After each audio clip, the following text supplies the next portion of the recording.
Hello everybody, and welcome to the third part of my gig history, this time the bad gigs. I'm not going to go into the bands that whose music I have disliked or even hated, because obviously I haven't liked those. But these are the gigs that I could have, should have, and some case even did like, but there were something that went wrong with these gigs. And let's start with my first real concert experience, which was on the April of 14th. 5 days from now will be the 32nd anniversary of this gig. April 14th, 1986. Dio supported by Keel. And when you think that this was my first real concert, Dio was at the time my third favorite band behind Kiss and Iron Maiden. I mean, everything should have gone brilliant, and everything went fine up until it was time for the drum solo.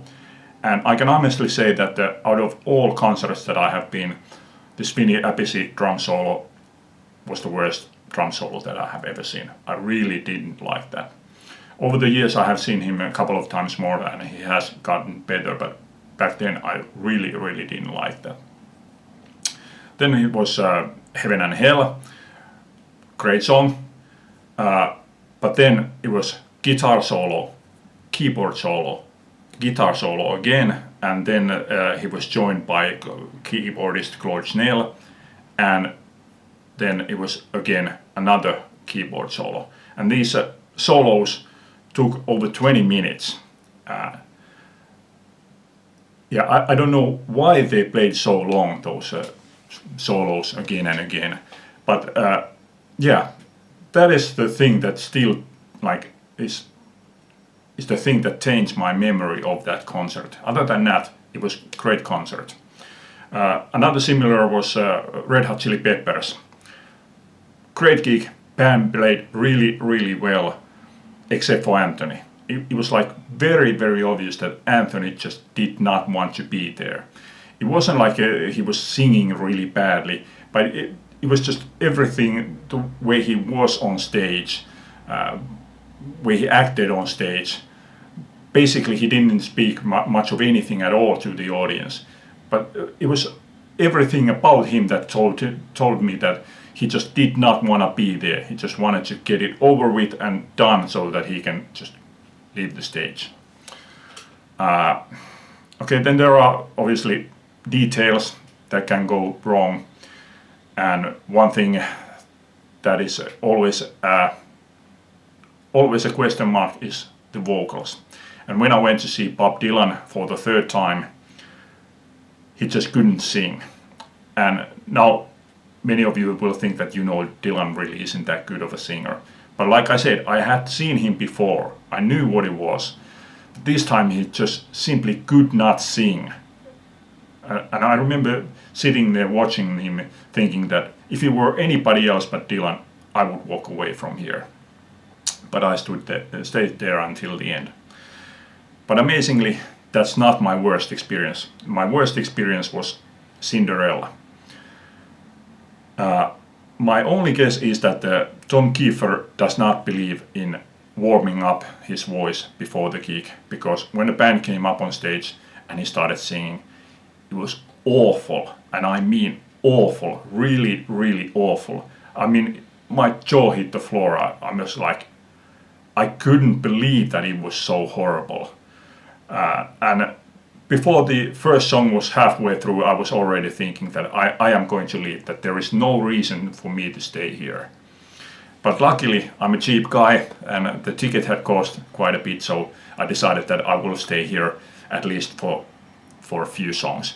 And gradually, after each song, his singing did get better and better. But yeah, the beginning was it was really awful. Easily the worst thing that I have ever heard. Okay, then one thing that you will see, if you have seen as many gigs as me, one thing that you will encounter is somebody being drunk on stage. And I have seen those, but I haven't seen so bad like my brother. My brother has seen 2 gigs which have been truly legendary. One was actually a solo gig. One guy with his electric guitar, he couldn't play a single song. He was so drunk, he couldn't play a single song. Another one was actually a duo gig, but which was actually just a solo gig, but his girlfriend was on the stage. Apparently she did try to sing something, but she couldn't get anything coherent out. But like I said, yeah, I didn't see those gigs, but the most drunken that I have seen was one. It was a hardcore punk band. The vocalist was like really drunk, but because it was hardcore punk, he actually yelled those songs.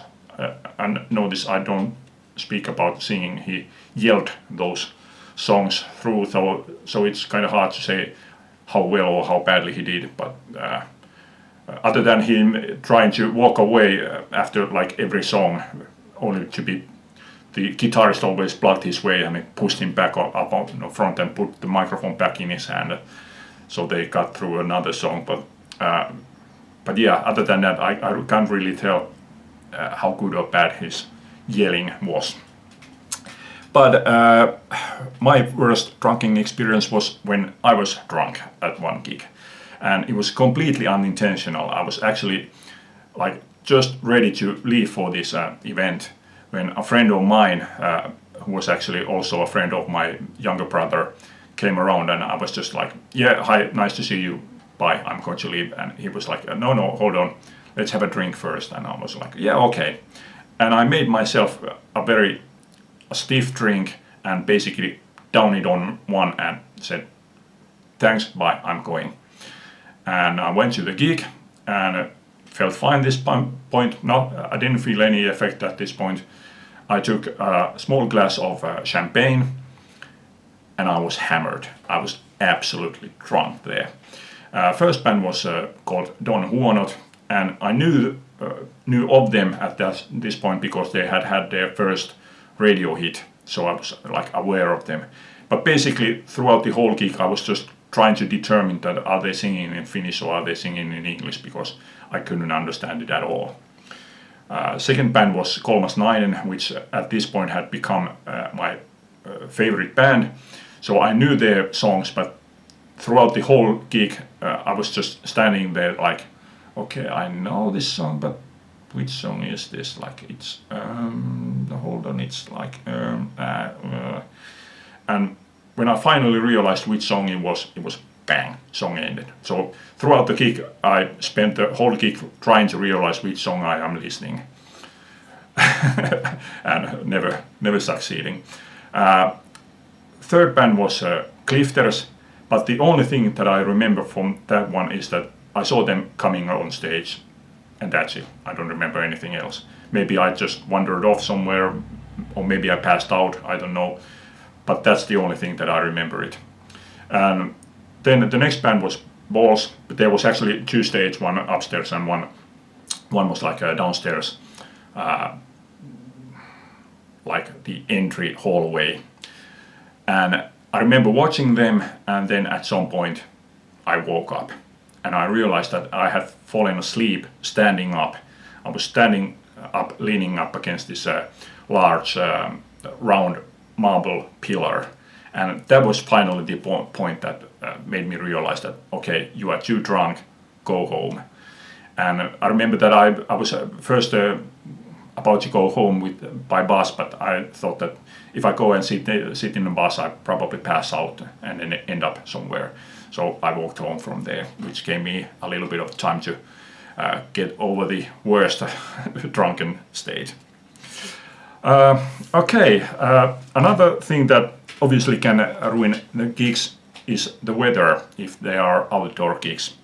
Summer of 1991 I went to see ZZ Top for the first time, and they had 2 warm-up acts, just fine, but before the ZZ Top started, it started raining. Now I had been in a gig before where I didn't have any rain gear, no umbrella, no rain jacket, no rubber shoes, and it was fine because it rained throughout the whole gig. So when it rains, even though you get wet, it sort of keeps you, if not necessarily warm, but it keeps you from getting cold. But during the ZZ Top gig, the rain stopped like halfway through, and after that, I only wanted them to just to stop the gig so I can go home.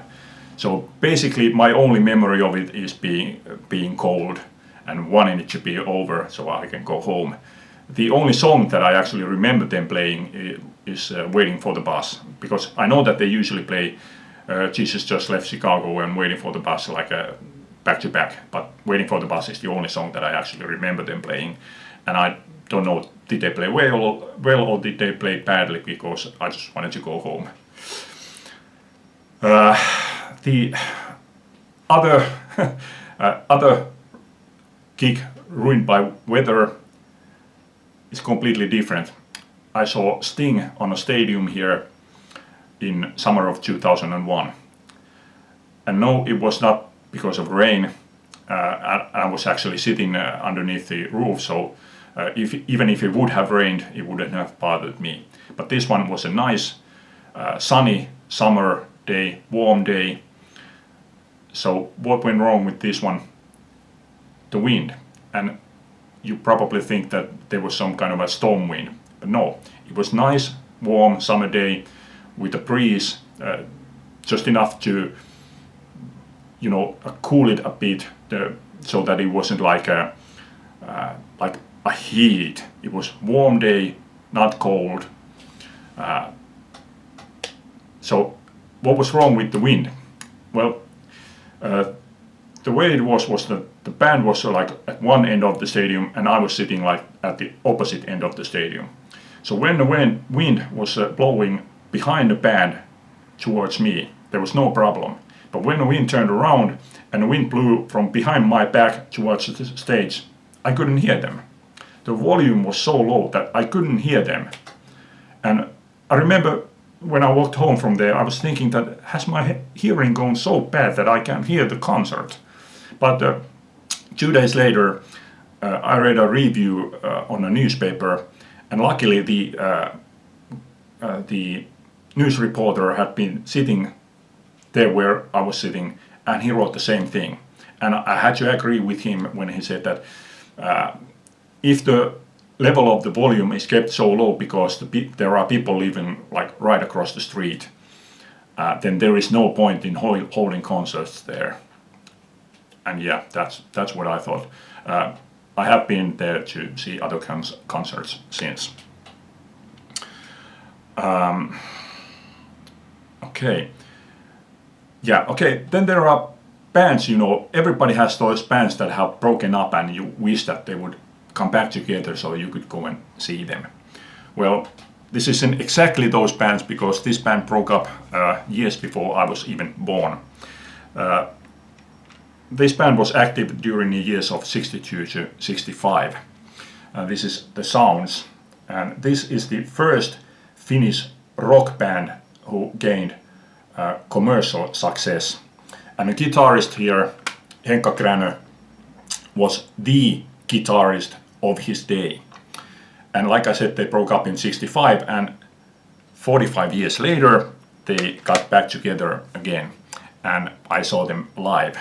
And it was the original lineup except for the drummer. One of the members' son was playing drums, and he was good, and he was actually the only good thing about it. His playing was a solid, he played a solid beat, but the rest of the band sounded like a band who hadn't played in 45 years. They were like complete amateurs. And one of the solos, actually thinking that he was the guitarist of his day, he completely fucked it up. He just, right off the bat, when he started playing solo, it started going wrong and very quickly deteriorated, like ding, dong, to nothing. And it was just embarrassing. It was embarrassing to be witnessing somebody who just barely got through their songs. And it's not like these songs are very difficult.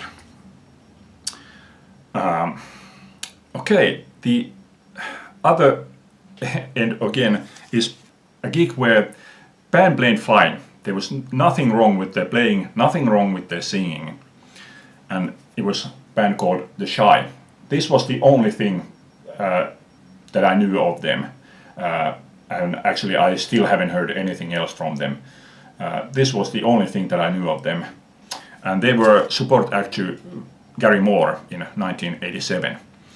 And whenever I have seen like a concert where there's a main act and there's a warm-up act, those warm-up bands always have a section of the audience who are there to cheer them on. In best cases, like Queensryche, they were supporting Metallica. Basically, Queensryche was just as popular as Metallica was. But no matter who it is, there's always a small section of the audience that is there to cheer on the support act. Except this time. They came up on stage, played fine. After a couple of songs, they had like their first break between the songs, and there was nothing. Not a single voice. Nobody was clapping, not even a complimentary applaud. Nothing. Complete silence. Well, band kept on playing, and every time the same thing. Complete silence. Nothing. Nobody made any noise, not even a boo. At some point there was one girl right up against the stage who cheered them on maybe 2 or 3 songs. That's all. Other than that, nothing. I have never experienced a similar thing. Yeah, the only time that they got some noise out of the audience was when they said that we are here to warm you up for the Gary Moore, so make some noise so Gary Moore can hear you at the backstage.